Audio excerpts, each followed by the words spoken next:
ఫెన్స్లు బద్దలవుతున్నాయి, బౌండరీలు దాటుతున్నాయి. పూర్తి వివరాలకు చదవండి రేపటి సాక్షి దినపత్రిక.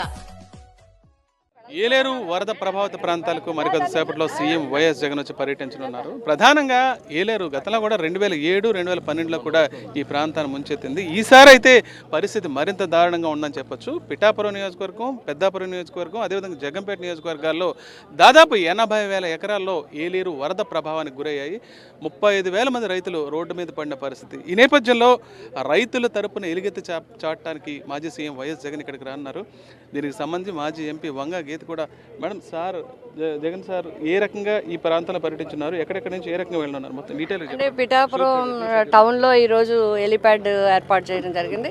ఈ టౌన్లో కూడా కొన్ని కాలనీస్ కూడా మునిగిపోయాయి. ఇప్పుడంటే కొంచెం వాటర్ తీయడం జరిగింది.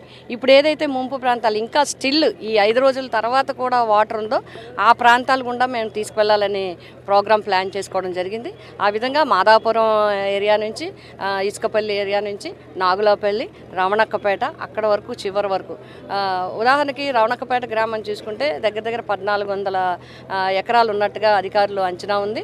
ఇంచుమించుగా 100% కూడా ఇంకా పూర్తిగా నీటిలోనే ఉంది ఇప్పటికీ స్టిల్.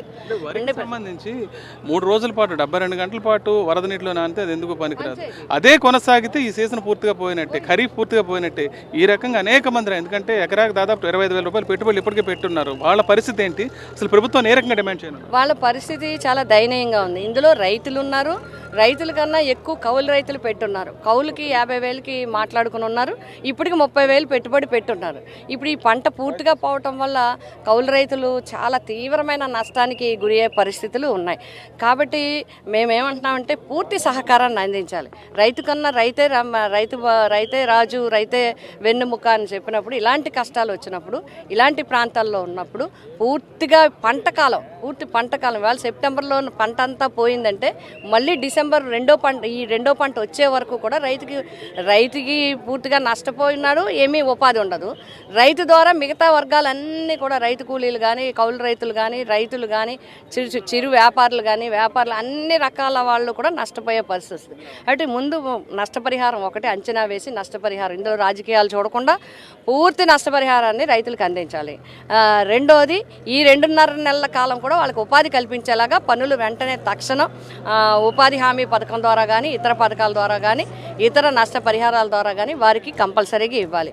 మరి ఇన్సూరెన్స్ ద్వారా ఏమొస్తుందో తెలియదు కానీ నేను అనుకుంటాను 21, ఇఫ్ ఐ ఆమ్ కరెక్ట్, నేను అనుకుంటున్నాను 2021లో అనుకుంటాను, నష్టం వచ్చినప్పుడు పూర్తిగా ఇన్పుట్ సబ్సిడీ కింద 40,000 రూపాయలు జగన్మోహన్ రెడ్డి గారి హయాంలో రైతులకు అందించడం జరిగింది. అంత కష్టాన్ని కూడా వాళ్ళు మర్చిపోయి దాంతో మరి మిగతా కార్యక్రమాలు చేసుకోవడానికి అవకాశం వచ్చింది. ప్రధానంగా 2 అంశాలు ఉన్నాయి. ఒకటి, వరద ప్రభావిత ప్రాంతాల్లో మాజీ సీఎం వైఎస్ జగన్మోహన్ రెడ్డిని తీసుకెళ్లి ఆ ప్రాంతంలో స్థానికులు భరోసా కల్పించడం. రెండోది, ఈ ప్రాంతంలో ఇప్పటికి 35,000 మంది రైతులు నష్టపోయే పరిస్థితి. వీళ్ళందరికీ కూడా పూర్తి స్థాయిలో నష్టపరిహారం ఎకరాకు 40,000 రూపాయల వరకు చెల్లించే విధంగా ప్రభుత్వం రాజకీయాలు చూడకుండా చెల్లించాలని వంగ గీత చెప్తున్నారు. కాకినాడ జిల్లా నుంచి వీడియో స్మితక హరీష్ ఫర్ సాక్షి న్యూస్.